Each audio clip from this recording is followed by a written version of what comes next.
Et qui ne demande pas, n'a pas. C'est très rare que quelqu'un ait vécu une belle expérience avec vous et se dise, je vais aller laisser un témoignage sur sa page. C'est très rare. Par contre, lorsque quelqu'un n'est pas satisfait, là, il va penser à aller laisser un témoignage ou un avis négatif sur votre page. La femme entrepreneur est celle qui a pour mission de devenir la meilleure version d'elle-même dans tous les domaines de sa vie. Elle s'est engagée pour sa liberté financière et pour rendre des vies meilleures par sa détermination, sa créativité et son ambition. Je m'appelle Isis, consultante en web marketing et fondatrice de Femme Entrepreneur Magazine. Sur ce podcast, je vous partage seule ou avec des invités, des astuces, des conseils et des retours d'expérience pour avoir un business au service de sa vie. J'aborde des sujets tels que la vente, le marketing, le développement personnel et la productivité. Bienvenue sur ce nouvel épisode. Alors aujourd'hui, on parle des hacks.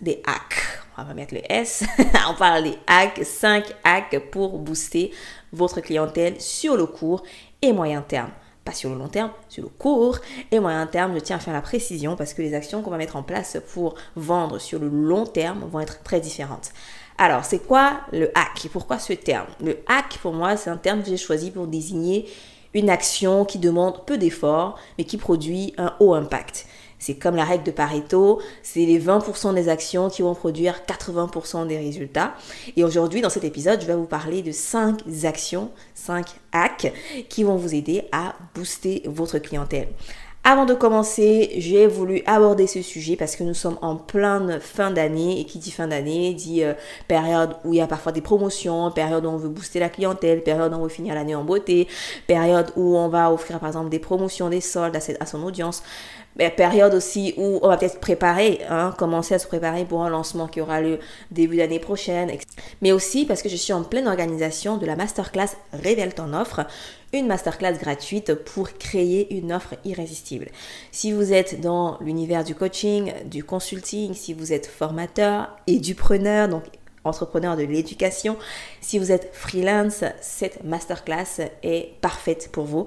Elle vous aidera à trouver votre proposition unique de valeur, à vraiment trouver votre positionnement, à créer une offre qui va parler à votre client idéal, à créer une offre en laquelle vous aurez entièrement confiance parce que c'est vraiment la base. Si vous n'avez pas 100% voire 300% confiance en votre offre, si vous n'êtes pas suffisamment fier de cette offre pour en parler tout le temps, crier sur tous les toits, en parler à votre audience tout le temps, c'est qu'il y a un problème. Donc la masterclass Révèle ton offre va vous aider à créer cette offre irrésistible à la fois pour vous mais aussi pour vos clients idéaux. Les places sont encore disponibles et pour vous inscrire, il suffit de cliquer sur le lien de la bio. Et si vous écoutez l'épisode après la masterclass, allez quand même regarder parce que parfois je laisse accès au replay, parfois je donne une ressource qui va venir appuyer la masterclass ou compléter ce qu'on s'est dit. Dans tous les cas, vous avez toujours quelque chose à gagner en cliquant sur le lien qui se trouve dans la bio. C'est parti du coup pour l'épisode du jour.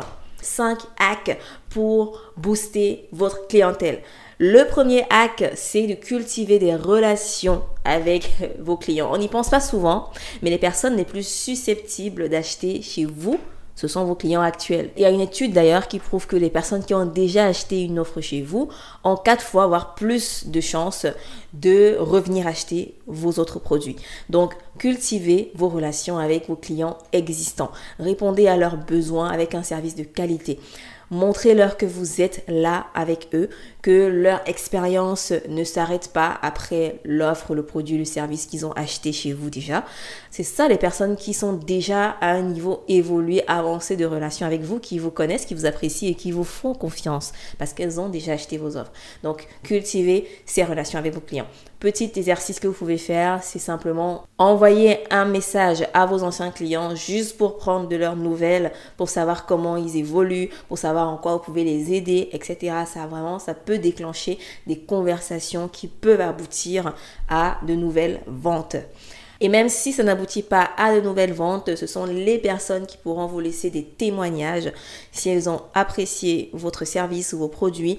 Deuxième hack que je vous invite à mettre en place, c'est de demander des témoignages justement et des recommandations.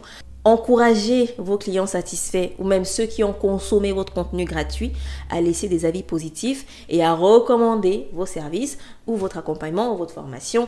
Il est vraiment important de rendre cette étape systématique. Ok? À chaque fois que vous organisez un événement, qu'il soit gratuit ou payant, à chaque fois que vous vendez un produit, un service, etc., demandez des retours, demandez des feedbacks, demandez un témoignage, demandez une recommandation, demandez un avis 5 étoiles, demandez quelque chose qui va venir booster votre crédibilité, votre preuve sociale, votre autorité sur le marché. Et je le répète, même lorsqu'il s'agit d'un produit gratuit, supposons que vous organisez une masterclass gratuite par exemple, allez demander à vos participants comment ils ont trouvé la masterclass. Est-ce qu'ils peuvent vous laisser un avis positif ou une recommandation par exemple sur Google, sur votre page Google Business ou sur votre page Facebook ou sur Trustpilot par exemple. Ça ne vous enlève absolument rien. Et bien sûr, il y a des personnes qui vont le faire, il y a des personnes qui ne vont pas le faire, mais au moins vous aurez tenté, vous aurez demandé. Qui ne demande pas, n'a pas. C'est très rare que quelqu'un ait vécu une belle expérience avec vous et se dise, je vais aller laisser un témoignage sur sa page. C'est très rare. Par contre, lorsque quelqu'un n'est pas satisfait, là, il va penser à aller laisser un témoignage ou un avis négatif sur votre page. Donc, il est important de rappeler à ces personnes-là qui ont vécu de belles expériences, qui sont satisfaites de vos produits ou services, de venir laisser également des témoignages positifs. Troisième hack pour booster votre clientèle, c'est tout simplement d'optimiser vos processus internes. Je parle beaucoup de simplification parce que la simplification emmène l'amplification. La simplification équivaut à la clarté. Une des choses que vous devez simplifier dans votre business, c'est vos process ou votre organisation. Identifiez tout simplement les tâches qui peuvent être automatisées ou déléguées afin de vous libérer du temps pour les activités à plus forte valeur ajoutée pour votre business. Très souvent, quand on est entrepreneur, surtout quand on est solopreneur, quand on démarre, on a plusieurs casquettes. Il faut faire tout à la fois et c'est très facile de se retrouver submergé par l'administratif, par l'opérationnel, par des choses qui ne sont pas vraiment à haute valeur ajoutée. Ce que j'appelle les actions à haute valeur ajoutée, c'est des actions qui vont rapporter du chiffre d'affaires, des actions qui vont rapporter de l'autorité, des actions qui vont rapporter une évolution, la progression, la performance, une meilleure performance à votre entreprise. Pourquoi est-ce que optimiser vos process internes va vous aider à booster votre clientèle? Eh bien, c'est parce que vous allez pouvoir vous sortir la tête de ces tâches et de ces choses qui ne rapportent rien, qui sont juste de l'opérationnel et de l'administratif et pas que c'est pas bon de faire ça, pas que c'est pas important, mais le rapport effort-impact est toujours à analyser. Est-ce que ces tâches-là font partie des 20% qui rapportent 80% des résultats ou c'est l'inverse? Et quand vous allez optimiser votre organisation et vos process, vous allez pouvoir vous concentrer sur les tâches, sur les actions qui sont à haute valeur ajoutée, c'est-à-dire qui vont rapporter plus de clients ou plus de chiffre d'affaires dans votre entreprise. Donc, la première étape, je dirais, c'est déjà de vraiment identifier ces tâches. Faites un tableau dans lequel vous allez avoir 3 colonnes. Une colonne pour les tâches que vous aimez faire et que vous savez faire. Une colonne pour les tâches que vous savez faire mais que vous n'aimez pas forcément. Et une colonne pour les tâches que vous détestez faire. Ensuite, classifiez toutes ces tâches, classifiez toutes les actions que vous faites au quotidien, au cours de l'année, dans votre entreprise, dans ce tableau. Et une fois que c'est fait, posez-vous la question, quelles sont les tâches que je peux automatiser ou déléguer parmi celles des 2 dernières colonnes de mon tableau? Parce que vous allez pouvoir vous concentrer sur les tâches que vous aimez faire et que vous savez, dans lesquelles vous êtes bon, concrètement. Et les 2 autres colonnes du tableau, c'est vraiment des trucs que soit vous déléguez, soit vous automatisez, tout simplement. Parce que parfois, vous allez vous épuiser ou perdre du temps à faire des choses chronophages qui vous saoulent à la limite, alors que quelqu'un d'autre à qui vous allez déléguer peut le faire avec plaisir et avec une efficacité beaucoup plus élevée que ce que vous faisiez. Je pense que j'ai assez détaillé ce point. Passons au point suivant. Le 4e hack à mettre en place pour booster votre clientèle, c'est d'investir dans la publicité ciblée. Et oui, si vous voulez toucher de nouveaux potentiels clients rapidement, booster votre clientèle, c'est là le terme, alors il faudra allouer une partie de votre budget marketing à la publicité tous les mois. Vous dire, ok, chaque mois, combien est-ce que je suis capable de mettre dans la publicité? Parce qu'il faut qu'il y ait de la publicité constamment ou régulièrement ou assez régulièrement si vous voulez avoir rapidement de nouveaux clients. Alors, la publicité fait partie des sources de trafic En dehors de la publicité, vous avez le trafic organique, donc c'est publier du contenu sur les réseaux sociaux. Vous pouvez aussi décider de faire de la prospection, mais évidemment, ces deux autres méthodes vont avoir un impact beaucoup plus lent. Grosso modo, plus vous investissez et plus rapidement vous touchez des gens. Et donc, ce que vous aurez pu faire en un mois grâce au contenu organique, vous pouvez le faire en une semaine grâce à la publicité. Donc, ça peut être intéressant, si vous ne l'avez jamais fait, de mettre un peu de sous dans la publicité si vous êtes à l'étape où vous avez envie vraiment de booster les choses, d'accélérer un peu le processus. Donc, je tiens à préciser, j'avais fait l'épisode d'ailleurs avec Marjorie de Margency, son agence, où on parlait de publicité Facebook. Je tiens à préciser une fois de plus que la publicité, c'est un accélérateur. Ce n'est pas ce qui va faire marcher votre business. Donc, si vous avez un système, un tunnel de vente, un parcours client qui est déjà prouvé, qui fonctionne en organique, alors la publicité sera superbe parce qu'elle va venir booster justement ce qui fonctionne. Alors que si vous avez un système qui ne fonctionne pas, la publicité ne va pas venir faire fonctionner votre système. Vous allez juste perdre de l'argent. Donc, c'est important déjà de pouvoir tester, de pouvoir vous assurer que vous avez un système qui fonctionne, un tunnel de vente qui fonctionne, un parcours client qui est bien construit. Vous avez déjà pu vendre vos services, votre offre sans la publicité. Alors là, vous pouvez commencer à investir en publicité. Bien sûr, si vous ne vous y connaissez pas du tout, vraiment, je vous recommande de soit faire appel à un freelance ou une agence, soit vous former avant de vous y lancer. Parce que souvent, la publicité, ça peut aller très très vite dans les dépenses. Donc, attention à être formé et à savoir ce que vous faites. Et enfin, le dernier hack, et pas des moindres, c'est de mettre en place une stratégie de référencement SEO. Alors, ça veut dire quoi? SEO, c'est Search Engine Optimization.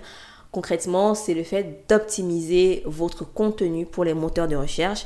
Et avant, quand on parlait de SEO, moi je voyais les moteurs de recherche seulement. Donc, alors qu'aujourd'hui, le SEO, il doit être partout finalement, même sur les réseaux sociaux. Sur Facebook, le SEO, c'est important. Dans vos contenus Instagram, dans la description de vos contenus Instagram, le SEO, c'est important. De plus en plus, Instagram est en train de se baser sur les contenus de votre description, les mots-clés que vous mettez dans votre description pour pousser votre contenu aux personnes vers qui ça va être pertinent. Donc, à chaque fois que vous voulez publier un contenu, prenez le temps de l'optimiser au maximum pour les moteurs de recherche et les réseaux sociaux. Donc, peut-être qu'aujourd'hui, vous avez un blog, vous avez des réseaux sociaux, vous avez un podcast. Donc, oui, votre contenu doit être optimisé sur toutes ces plateformes-là. Et l'avantage aussi, c'est que, bien sûr, en faisant une recherche, par exemple, sur Google, c'est possible que quelqu'un tombe sur votre podcast si vous avez bien optimisé votre description. En faisant une recherche sur Google, c'est possible que quelqu'un tombe sur votre post Instagram. Bien que ce soit moins probable, c'est quand même possible. Alors, si vous avez un mot-clé qui est vraiment spécifique à vous, à votre entreprise, oui, c'est possible qu'on retrouve votre entreprise grâce à ce mot-clé-là sur un post Instagram. Et l'avantage du SEO, c'est que c'est gratuit, c'est free. En fait, c'est quelque chose que vous mettez en place pour le moyen terme. C'est vraiment la stratégie moyen terme parce que vous n'allez pas forcément voir les résultats là tout de suite à l'instant où vous postez du contenu. Un peu comme la publicité, où dès que vous investissez, vous commencez à avoir des résultats. Le SEO va prendre du temps. Il va être un peu plus lent, mais il va être beaucoup plus efficace sur le moyen et long terme parce que tous les contenus que vous allez faire vont pouvoir bâtir en fait votre visibilité au fur et à mesure. Plus vous allez avoir de contenu et plus vous allez créer ce web de contenu par lesquels les gens vont vous découvrir. Plus de personnes vont vous découvrir.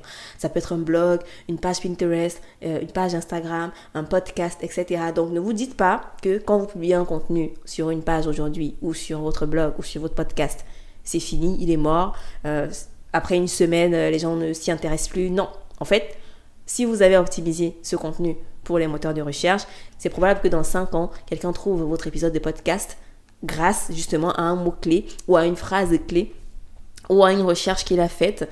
Je vais un peu mettre une parenthèse, sans trop m'éloigner du sujet. Il existe aujourd'hui des moteurs de recherche de podcast. Donc, si quelqu'un a envie d'écouter un épisode bien spécifique sur une thématique bien spécifique, il va sur un moteur de recherche de podcast, il tape son mot-clé et si vous n'avez pas optimisé votre contenu, il ne peut pas voir votre podcast. Donc, c'est vraiment important de faire ce travail.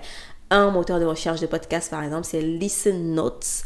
Listen comme écouter en anglais, notes comme note tout simplement. Donc, prenez le temps de faire ce travail-là. C'est vraiment pendant que vous rédigez le contenu, ça se fait une fois et puis vous n'y pensez plus.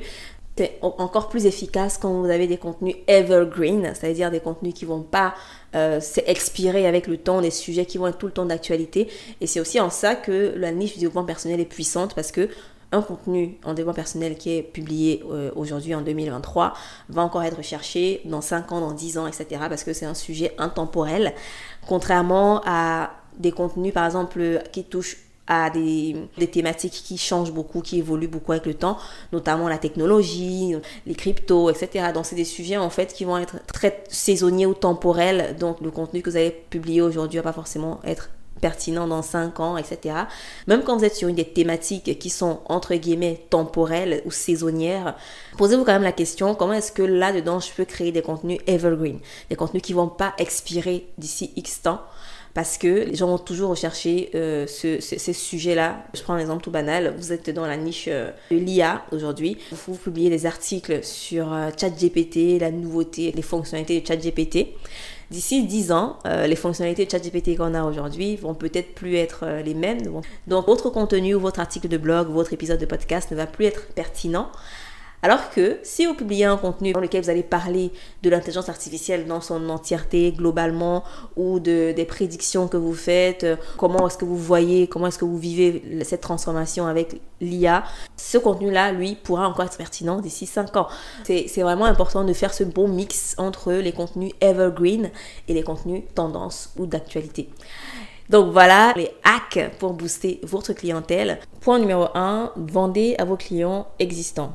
En d'autres termes, proposez des upsells. Numéro 2, demandez des témoignages et des recommandations. Numéro 3, investissez en publicité. Numéro 4, optimisez votre organisation et vos processus internes. Apprenez à déléguer, automatiser, toujours pour garder ce bon rapport et fort impact. Et enfin, travaillez sur le référencement SEO de chacun de vos contenus, réseaux sociaux comme plateforme de contenu long. Quel de ces hacks vous trouvez le plus efficace ou le plus applicable à votre situation actuelle, dans votre business actuel? Pour me partager cela, venez m'écrire sur Instagram. C'est là-bas que je me balade, c'est là-bas que je réponds à tous vos DM, à tous vos messages. Si vous avez une question, une recommandation ou une idée de sujet que vous voulez sur ce podcast, venez me la partager en message privé sur Instagram. Merci de m'avoir écouté jusqu'à la fin. On se retrouve dans un autre épisode. D'ici là, portez-vous excellemment bien.